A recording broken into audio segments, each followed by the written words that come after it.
lo que la palabra de Dios dice. No es mi opinión, es lo que Dios expone en las Sagradas Escrituras. Los seres humanos podemos decir o pensar cualquier cosa, pero la única autoridad para los cristianos es la palabra de Dios. Y la palabra de Dios presenta 3 ideas básicas que Dios tenía en la mente cuando le entregó al ser humano el don del sexo. En primer lugar, el sexo, en la opinión de Dios, debería ser un vínculo de unidad física, mental y espiritual entre los esposos. Génesis 2, 24 y 25 expone eso. Por tanto, el hombre dejará a su padre y a su madre y se unirá a su mujer y serán una sola carne. Estaban ambos desnudos, el hombre y su mujer, y no se avergonzaban. Ese no se avergonzaban expresa a qué punto Adán y Eva estaban unidos, estaban juntos, no se escondían uno del otro, se mostraban como eran. Aquí había autenticidad, aquí había genuinidad, aquí había limpieza, claridad, no había nada en la penumbra, nada en la oscuridad. El pensamiento central de este texto que acabo de leer es la unidad de 2 seres distintos en un solo ser. Se unirá a su mujer y será una sola carne, dice el texto. Ahora, si el ser humano es un ser con 3 dimensiones, la dimensión física, la dimensión mental y emocional y la dimensión espiritual, pues es lógico que la unidad a través del sexo entre los esposos también sea una unidad completa, física, mental, emocional y espiritual. El sexo entre los esposos no es solamente un acto físico, sino también mental, emocional y espiritual. Esta es la diferencia entre el sexo animal y el sexo humano. Para el animal el sexo es solo un acto físico, pero para el ser humano no puede ser así. Además de ser físico, necesita ser emocional y también espiritual. Mucha gente se puede preguntar, ¿el sexo es un acto espiritual? Claro que sí, y ese era el plan divino para el ser humano. Para Dios el sexo es tan puro, limpio y sagrado que en el Antiguo Testamento, cuando quiere identificar a sus hijos como miembros de su pueblo, los marca en el órgano sexual, a través de lo que llamamos la circuncisión. Dios no marca a sus hijos en el corazón, ni en la frente, ni en las manos, que para los seres humanos podrían parecer lugares más nobles. Lo marca en el sexo. Y en el Nuevo Testamento, cuando Dios quiere ilustrar el tipo de relación pura y sagrada que desea cultivar con su iglesia, usa la figura del esposo y de la esposa. Cristo es el esposo, su iglesia la esposa. Efesios 5, 24 al 26 dice, así que como la iglesia está sujeta a Cristo, de igual manera las esposas lo estén a sus esposos en todo. Esposos, amen a sus esposas, así como también Cristo amó a la iglesia y se entregó a sí mismo por ella, a fin de santificarla, habiéndola purificado en el lavamiento del agua con la palabra. ¿Te das cuenta? Esa es la idea que Dios tiene del sexo. El sexo para Dios no es apenas un acto físico, sino también emocional y espiritual. Eso nos lleva al segundo propósito del sexo. El sexo también le fue dado al ser humano para la perpetuidad de la especie. Génesis 1, 22 dice, y los bendijo Dios diciendo, sean fecundos y multiplíquense, llenen las aguas de los mares y multiplíquense las aves en la tierra. O sea, primer propósito del sexo en la mente divina, que sea un vínculo de unidad entre los esposos. Segundo propósito, que sea un instrumento de reproducción de la raza humana. Y tercer propósito, eso está en Proverbios 5, 18 y 19, sea bendito tu manantial y alégrate con la mujer de tu juventud. Como una preciosa sierva o una graciosa gacela, sus pechos te satisfagan en todo tiempo y en su amor recréate siempre. Aquí Dios está hablando del placer físico que el sexo proporciona. El placer físico entre esposos durante el acto sexual es tan espiritual cuanto cualquier otra actividad espiritual. Tanto así que Dios usa la palabra bendito. Date cuenta, en la creación solo usa Dios 2 veces la palabra bendito, cuando le da el sábado y cuando le da el sexo. Pero no cuando le da la orden de alimentarse de todos los frutos de la tierra. O sea, bíblicamente, teológicamente, podríamos decir que el sexo es más sagrado que el acto de comer, de alimentarse. Naturalmente, para que este ideal del sexo sea alcanzado, Dios desposó a la primera pareja. Le dijo, dejará el hombre a su padre y a su madre y se unirá a su mujer. No se está hablando aquí de sexo ocasional, de sexo sin compromiso, sino del sexo en el sagrado estado del matrimonio. Esto es lo que Dios pensaba para el ser humano. Ahora, el hombre y la mujer pues son libres de hacer lo que quieran. Si hay algo maravilloso que Dios nos dio es la libertad. Tú no necesitas hacer necesariamente lo que Dios te aconseja que hagas. Eres libre para escoger el camino que quieras. Pero, ¿quién se endureció contra Dios y le fue bien? Pregunta el escritor bíblico. Si tú quieres ser feliz, tener un hogar feliz, tener relaciones felices, entonces necesitas llevar a serio los consejos divinos. Vamos a la segunda parte de este estudio. El autor de la lección cambia ahora el tema, deja el tema del sexo y se refiere a la misión de los padres en esta tierra. ¿Sabes? La paternidad implica responsabilidad. Hay que prepararse para ser padres. Y aquí existe otra diferencia entre el ser humano y el animal. El animal tiene hijos por instinto. El ser humano debe prepararse para la paternidad porque traemos a este mundo hijos para vida o para muerte. Proverbios 14:26 dice, en el temor del Señor está la confianza del hombre fuerte, y para sus hijos habrá un refugio. Piensa en las palabras, en el temor del Señor, después el hombre fuerte y después el refugio para los hijos. Me gusta la expresión hombre fuerte. Todos queremos ser seres humanos fuertes, pero eso va a depender de en quién depositamos nuestra confianza. Si el temor de Dios está en nuestro corazón, entonces seremos hombres y mujeres fuertes. Y nuestros hijos encontrarán refugio en nuestros brazos, así como nosotros encontramos refugio en los brazos de Dios. La palabra que debe hacernos pensar aquí es refugio. ¿Cómo necesitan hoy nuestros hijos de refugio? Afuera hay maldad, violencia, mentira, hipocresía, deshonestidad. Y yo pregunto, ¿y adentro, en nuestro hogar? Esa es la pregunta que necesita ser respondida. Sabes que los padres tenemos el deber de proyectar sobre nuestros hijos la imagen correcta del Padre Celestial.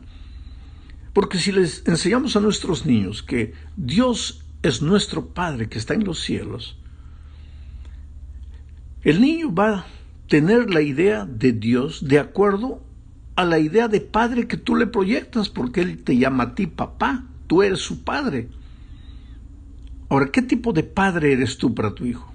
Aquel padre radical, intransigente, castigador, sin misericordia.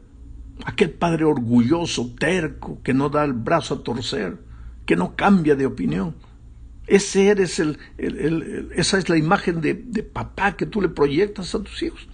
Pues cuando ellos crezcan van a pensar que Dios es así, intransigente, duro, radical, que no perdona, que castiga.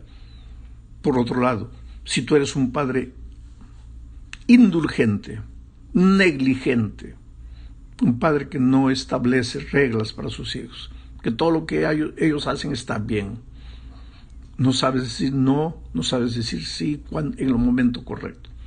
Tus hijos crecen, pues van a pensar que Dios es así, que Dios nos dio libertad y nos ama y podemos hacer lo que queremos, que para Él todo está bien.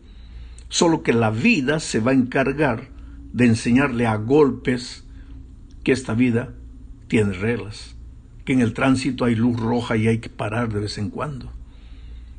Entonces nosotros como padres tenemos la responsabilidad de proyectar a nuestros hijos la imagen correcta de Dios. Vamos ahora a la tercera parte. Seguiremos hablando aquí de la responsabilidad de los padres, pero esta vez el autor se detiene a hablar de la disciplina. ¿Sabes? La disciplina es un factor importante en la formación de los hijos. Proverbios 23, 13 y 14 dice: no rehúses corregir al muchacho. Si lo castigas con vara, no morirá. Tú lo castigarás con vara y librarás su alma del Seol. El Seol es el sepulcro, la muerte. Sabes que este es un asunto muy delicado y muy discutido hoy. ¿El castigo es disciplina? Voy a hacer la pregunta de otra manera. ¿La disciplina implica castigo? Este es un asunto, vuelvo a repetir, muy delicado. Evidentemente, el lenguaje bíblico de aquellos tiempos es uno. Lo que Salomón está diciendo es: corrige a tu hijo. Tienes que saber cuándo decirle sí, cuándo decirle no. Ahora, la sierva del Señor tiene un consejo que me ayuda. Dice que el niño debe aprender a obedecer antes que a raciocinar. ¿A qué edad ya comienza a raciocinar? A los 3 años, tal vez. Pues hasta ahí el niño ya debe haber aprendido a obedecer casi por instinto. Hay que saberle decir no al niño. No todo lo que hace está bien hecho. Y nosotros como padres tenemos la responsabilidad de enseñar. Solo que la instrucción, la enseñanza, la disciplina implica enseñanza. No hay disciplina sin enseñanza. Si yo tuviera que buscar un sinónimo para la disciplina, sería enseñanza, instrucción. Por eso en otra parte Salomón dice: instruye, enseña, disciplina al niño en el camino que debe andar, y cuando fuere viejo no se apartará, no se olvidará. Veamos otro texto de Salomón, Proverbios 10, 17. El que guarda la disciplina está en el camino de la vida, pero el que descuida la reprensión hace errar. Necesitamos entender que todos los seres humanos venimos al mundo con naturaleza pecaminosa y que esa naturaleza es egoísta. Yo siempre digo que de niños somos egoístas auténticos y de grandes aprendemos a disfrazar nuestro egoísmo. Ahora, la solución para el problema del egoísmo es la transformación de la naturaleza. Y esa transformación solo puede ser operada por Cristo. Así que, como Salomón dice, el que guarda la disciplina está en el camino de la vida. Otras versiones usan la palabra instrucción en lugar de guardar la disciplina. La idea es que la verdadera disciplina es más instrucción y enseñanza. Por eso el mismo Salomón, como ya dije, dice, enseña al niño, instruye al niño, disciplina al niño en el camino. El camino. Oh, querido, la vida es un largo camino. Un camino hecho de dolor, de alegrías, de tristezas. Tenemos que preparar a nuestros hijos para enfrentar la vida como ella es. Y Salomón añade en Proverbios 19, 18, corrige a tu hijo mientras hay esperanza, pero no se exceda tu alma para destruirlo. Corrige al niño, a tu hijo, mientras hay esperanza. ¿Y cuando ya no hay esperanza? Cuando ha crecido. Por eso el niño tiene que aprender el camino cuando es niño. Cuando es grande, ya es tarde. Ahí solo te resta orar y llorar. ¿Orar para qué? Para que Dios lo haga recordar las instrucciones que recibió cuando era niño. En la cuarta parte de este estudio se habla de la importancia del buen humor en la familia. El hogar es un refugio donde tantos padres, esposos, hijos nos escondemos de las tribulaciones propias del mundo en el que vivimos. Es triste, ¿sabes?, cuando alguien llega a casa y todo lo que encuentra es mal humor y discusiones. Por eso Proverbios 21:9 dice: mejor es vivir en un rincón de la azotea que compartir una casa con una mujer rencillosa. Es interesante que Salomón usa un poco de ironía en este consejo. Imagina a alguien prefiriendo dormir en un rincón de la azotea que en su dormitorio. Ahora, el problema aquí no es la esposa. Puede ser también el esposo, o el padre, o el hijo. Y muchas veces el suegro o la suegra que viven con la familia. Creo que todos tienen que colaborar para que el hogar sea un verdadero nido de amor. El problema es el carácter. Tenemos un carácter deformado. No tenemos más el carácter que teníamos cuando salimos de las manos del Creador. Y nuevamente aquí la única solución es Cristo. Por eso Jesús un día dijo: venid a mí todos los que estáis trabajados y cansados. ¿Trabajados y cansados de qué? Pues de luchar, de pelear, de llorar, de gritar. Así no se resuelve nada. Ven a mí, dice. Aprende de mí, que soy manso y humilde de corazón. Y cuando hayas aprendido a ser manso y humilde como yo soy, entonces encontrarás descanso para tu alma. Pero ese descanso solo viene cuando has aprendido a ser manso y humilde. ¿Y cómo necesitamos en la casa, entre esposos, entre padres e hijos? ¿Cómo necesitamos aprender a ser mansos, a tener el carácter de Jesucristo? Llegamos ahora al fin de este estudio hablando de una vida verdaderamente rica. El capítulo de Proverbios que deberíamos estudiar es el capítulo 31, los versículos 10 al 30. El texto menciona una serie de cosas que deberían aparecer en la vida de una mujer virtuosa. Él empieza diciendo: mujer virtuosa, ¿quién la encontrará? Vuelvo a repetir, aquí también podría ser el hombre virtuoso, no es solo la mujer. No voy a entrar en detalles, los detalles que menciona Salomón en esos versículos, son muchos versículos. Pero voy a leer y comentar dos versículos que para mí son claves. Los versículos 10 y el 30. El 10 dice: mujer virtuosa, ¿quién la hallará? Porque su valor sobrepasa a las perlas. Después del versículo 30, engañosa es la gracia y vana es la hermosura. La mujer que teme al Señor, ella será alabada. El pensamiento central de estos dos versículos es que el hombre o la mujer virtuosos son el fruto natural del temor de Dios y no de vivir preocupados en las exterioridades de lo que se ve. A través de las Escrituras aprendemos que el temor de Dios es el principio de la sabiduría. El temor de Dios es un tema importante a través de todo el Antiguo Testamento. Pero Jeremías 5:22 dice: a mí no me temeréis, dice Jehová, no os amedrentaréis ante mí. ¿Qué significa eso? ¿Debemos temerlo o no? La palabra temor en el Antiguo Testamento es derivada de palabras hebreas yirá, yaré, pachad, que en realidad significan miedo, terror o pavor. El idioma hebreo es bastante claro. El temor de Dios es el asombro que la criatura siente delante de la majestuosidad y la grandiosidad de su Creador. Ahora, las buenas noticias son que el temor de Dios es solo el principio de la sabiduría. Tenemos que conocer el otro lado del temor de Dios, y ese lado es que el amor de Dios manifestado en Jesús tiene el poder de desterrar ese temor.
Y de hacernos libres.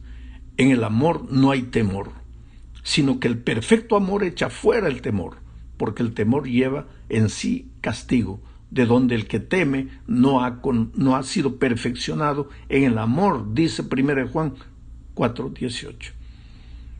Pero, ¿cómo podríamos comprender las maravillosas buenas nuevas de Jesucristo si no apreciáramos primero el temor de Dios? Sin un total sobrecogimiento, asombro, terror, pavor, reverencia y respeto por un Creador perfectamente santo y justo, yo te pregunto, ¿podríamos verdaderamente apreciar lo que Jesús, el Hijo de Dios, hizo por nosotros en la cruz del Calvario? No, pues una vez que comprendamos y aceptemos quién es Dios, ahí podremos vivir las virtudes de la fe. Salmo 118:4 dice: digan ahora los que temen a Jehová.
Que para siempre es su misericordia. Mira aquí, el que teme a Jehová entiende el amor de Dios.